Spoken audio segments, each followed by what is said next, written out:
Buenas, hoy vamos a instalar el programa, el paquete de software para PostgreSQL y también vamos a instalar un programa cliente para poder hacer las consultas de manera visual. Es importante recalcar que estoy trabajando con una versión de Linux Mint, que es una versión basada en Ubuntu. La instalación es bastante sencilla, existen varias formas igualmente. Nosotros vamos a utilizar la versión o la forma de instalación que es visual. Pero también se puede hacer mediante consola, ¿sí? La que vamos a efectuar es prácticamente hacer clic en algunos botones y una pequeña modificación que se tiene que hacer para poder ingresar, pero el resto es muy sencillo. Para eso vamos a ir al menú inicio. Allí vamos a seleccionar el gestor de software. Nos va a pedir que pongamos la contraseña de administrador para poder ingresar.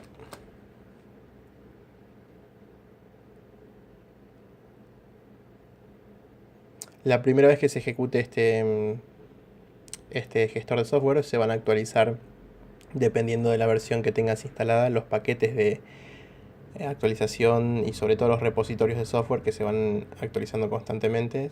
Esos se van a descargar al sistema operativo. Nosotros, como vamos a buscar, justamente queremos instalar Postgres, vamos a buscar Postgre SQL, damos Enter y nos van a aparecer las primeras dos opciones. Son las que vamos a instalar. Primero vamos a instalar PostgreSQL y una vez que esté instalado vamos a instalar pgadmin 3. Se puede instalar indistintamente, pero vamos a seguir ese orden. Doble clic en PostgreSQL, nos dice que el paquete no está instalado. Bueno, hay una descripción pequeña, nos dice cuál es la versión que vamos a instalar, específicamente compatible con nuestra versión del sistema operativo, cuánto tamaño va a ocupar de descarga y cuánto una vez que esté instalado. No hay dependencias, las dependencias están listadas aquí. Entonces vamos a hacer clic en instalar y lo que va a hacer el gestor de software es directamente bajar los paquetes que están creados para esta versión de Linux.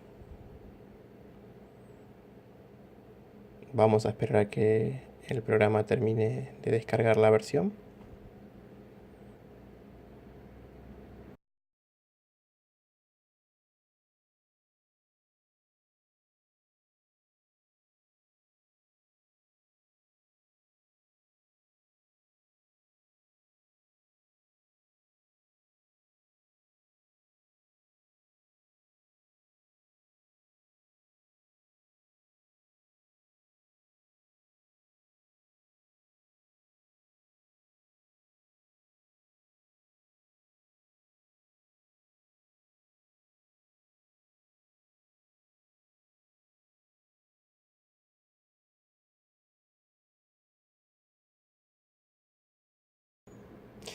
A pesar de que mi velocidad de internet no es muy rápida, el proceso es bastante sencillo.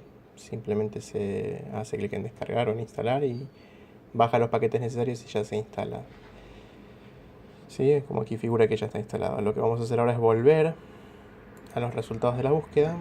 Vamos a hacer clic en pgadmin 3. También nos va a dar una especie de breve descripción de lo que hace el paquete. Nos va a decir cuál es la versión compatible con nuestra versión de Linux, cuánto es el tamaño de descarga y cuál es el tamaño que va a ocupar luego de instalado. Los paquetes que además va a bajar. Hacemos clic en instalar.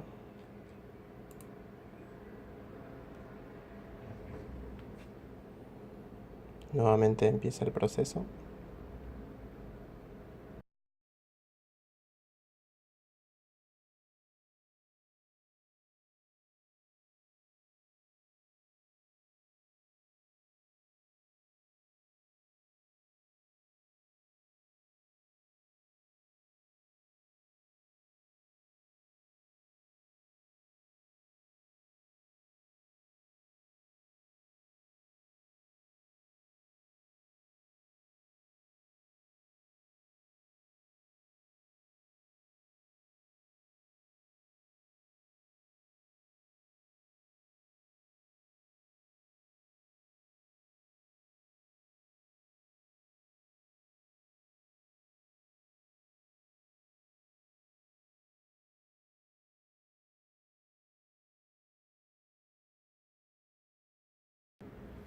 Perfecto, ahora vemos que ya el pgadmin 3 ya se instaló.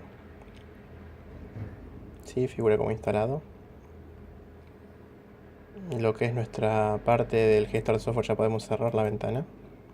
Pero para poder ingresar tenemos que hacer una pequeña modificación, si no, no vamos a poder loguearnos al servidor. Para eso vamos a abrir una ventana del terminal.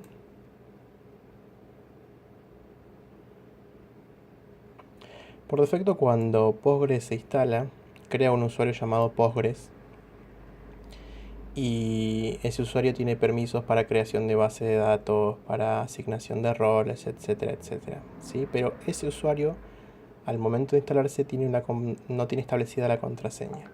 Por lo cual lo que vamos a hacer primero es establecer una contraseña, si no, no vamos a poder ingresar al pgadmin 3. De hecho, si nosotros quisiéramos conectarnos, nos va a decir que no podemos hacerlo desde el pgadmin 3. Si nosotros queremos ejecutarlo desde la línea de comandos, por ejemplo, lo único que tenemos que hacer es escribir sudo guión del medio u postgres espacio psql. Nos va a pedir que ingresemos la contraseña. Ingresamos la contraseña y ya estamos dentro de lo que sería el programa que nos permite hacer consultas sobre la base de datos, es decir, el cliente de Postgres. Lo que tiene esto es que, bueno, justamente estamos accediendo mediante un terminal, o sea que solamente vamos a ver texto en la pantalla. Por ejemplo, si yo quisiera probar si los comandos están bien, de hecho aquí me figura la versión que tengo instalada de Postgres, yo podría hacer select 1 más 1 as comillas y el nombre de la columna que quiero proyectar, termino con punto y coma, enter, y esto me va a devolver una columna con un solo registro conteniendo la suma de 1 más 1. Si yo quisiera tener, por ejemplo, más de una columna, podría simularla diciendo select 1 más 1 a suma, coma 1 menos 1 as resta. Punto y coma para finalizar la línea.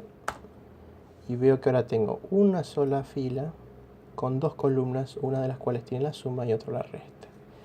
Si quisiera, por ejemplo, tener más de una columna, perdón, más de una fila, haría lo siguiente: select 1 más 1 as suma union all select 1 más 2 as suma. Es decir, hago una unión de dos consultas, obviamente con el mismo nombre de columna, para que la información me la muestre agrupada. ¿Sí? Ahora tengo una sola columna llamada suma, pero que tiene dos filas. Por lo cual estoy viendo que el motor de bases está funcionando y este usuario Postgres también está funcionando. Pero para poder utilizarlo desde el pgadmin voy a necesitar crearle una contraseña. Para eso voy a hacer lo siguiente. Voy a escribir alter user, vamos a modificar el usuario. El usuario justamente es Postgres. Y le vamos a decir que el password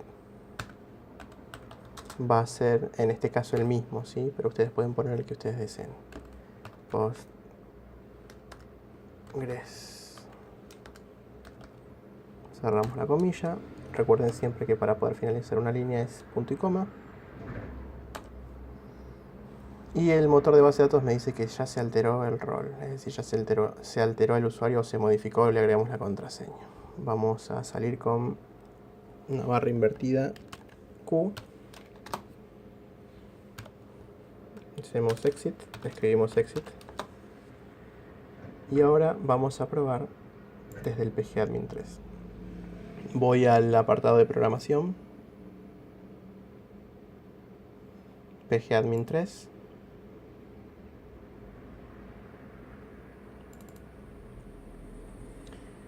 Para poder ingresar al servidor tengo que conectarme. Voy a hacer clic en este enchufe. Voy a asignarle un nombre a esta conexión, por ejemplo, servidor local.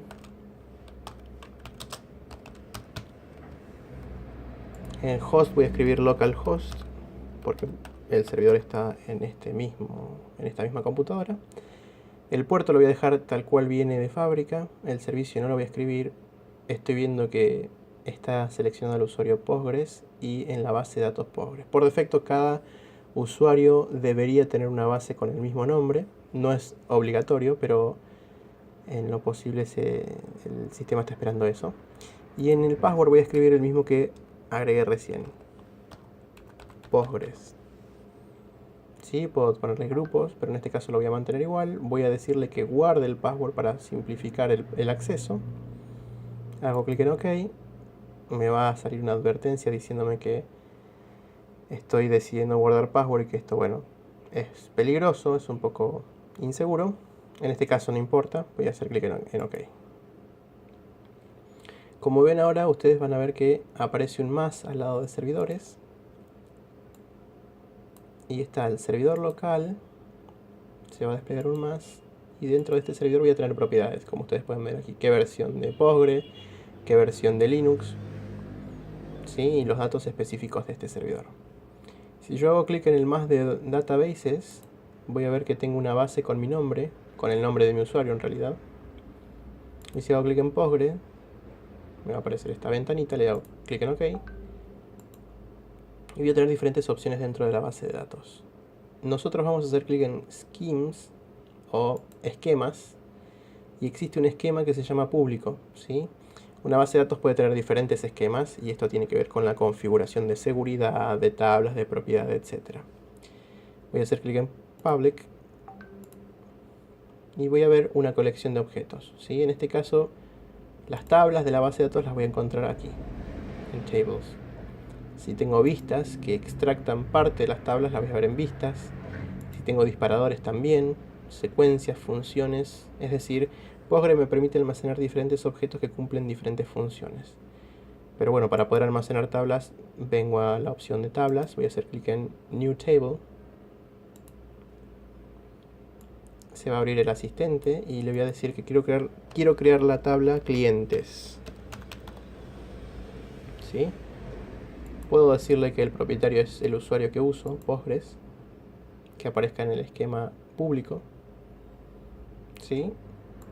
Tengo otras opciones más que puedo agregarles. Ahora simplemente voy a ir a Columns y aquí voy a agregar la columna, por ejemplo, ID. Vamos a tener un ID de cliente. El tipo de datos va a ser serial. ¿Por qué serial? Porque yo quiero despreocuparme de tener que asignar un ID diferente cada vez que ingrese. Entonces le voy a decir que cada vez que yo ingrese un usuario, un cliente, perdón, el ID se vaya autoincrementando, ¿sí? En realidad el tipo serial es un entero de 4 bytes. Podría bien ponerlo como un entero de 4 bytes, pero quiero que el motor de base de datos lo incremente cada vez que yo agregue uno. En definición voy a ponerle de que no sea nulo, ¿sí? Necesito que el usuario lo ingrese, pero como ya el sistema lo va a ingresar solo, lo va a autoincrementar, esto podría no estar. Hago clic en OK. Y veo que ya está agregado mi campo ID. Voy a agregar el campo, por ejemplo, denominación. El tipo de datos es de caracteres. Vamos a ponerle aproximadamente para una denominación 100 caracteres. Acá sí voy a forzar que el sistema me pida que lo ingrese. Y hago clic en OK. Ya veo que está la nueva definición. Voy a agregar un tercer campo que se va a llamar domicilio. También del tipo de caracteres. Vamos a ser un poco más generosos con el tema del domicilio. Vamos a agregarle 200 caracteres. En este caso puede ser que no tenga la dirección del cliente, lo cual no me interesa. Entonces no voy a marcar la opción Not Null. Hago clic en OK. Y ya tenemos estas 3 columnas a punto de ser creadas. Vamos a definir un constraint, vamos a definir una primary key. Quiero que ninguno de los clientes que voy a crear tengan el mismo ID. que de hecho ya de por sí no va a pasar porque tengo una columna que es del tipo serial, que cada vez que yo inserte un nuevo cliente le va a incrementar el valor al ID. ¿Sí? Pero bueno, por las dudas, de todas maneras, voy a agregarle un primary key. Se va a llamar id-pk de primary key. ¿Sí? Y la columna que voy a seleccionar es la columna de ID. Agrego esta columna, hago clic en OK y ya tengo mi constraint. Eso me va a generar un código SQL como el siguiente, ¿sí? Create table, create table, y voy a tener el campo ID, que es del tipo serial, no es nula, aunque de todas maneras no importa porque esto ya se va a crear en base de datos automáticamente. Un campo de denominación de 100 caracteres que tampoco sea nulo, necesito tener la denominación de mi cliente. Y por último, el campo domicilio, que es de 200 caracteres y no tengo especificado que no sea no nulo, con lo cual podría no estar este dato. También se crea un constraint del tipo id-pk, que es una primary key, y esto se asocia al campo ID. Voy a hacer clic en OK y veo ahora que mi tabla, en el apartado de tablas, veo una tabla que se llama clientes, que tiene 3 columnas y que tiene un constraint. ¿Sí? Incluso si hago clic me dice los elementos que tengo en mi tabla. Vamos a agregar un registro, o 2 registros en todo caso. Para ello, sobre clientes hacemos clic con el botón derecho y vamos a Scripts, Insert Script. Si yo agrando esta pantalla, vamos a ver que por defecto el sistema me asigna ciertos comandos para poder crearlo. Como dije, el ID era automático, con lo cual no lo voy a ingresar. Voy a ingresar denominación y domicilio. En denominación voy a escribir Cosme Fulanito. Y en domicilio, calle 1. Inserto. Y ahora esta vez no voy a ingresar un domicilio. Voy a poner Homero. Y le vamos a quitar la calle. Y ya tengo 2. Si yo ahora entonces selecciono, no voy a guardar la consulta. Botón derecho, View Data. Vamos a elegir las 100 primeras tablas. Voy a ver que tengo estos datos.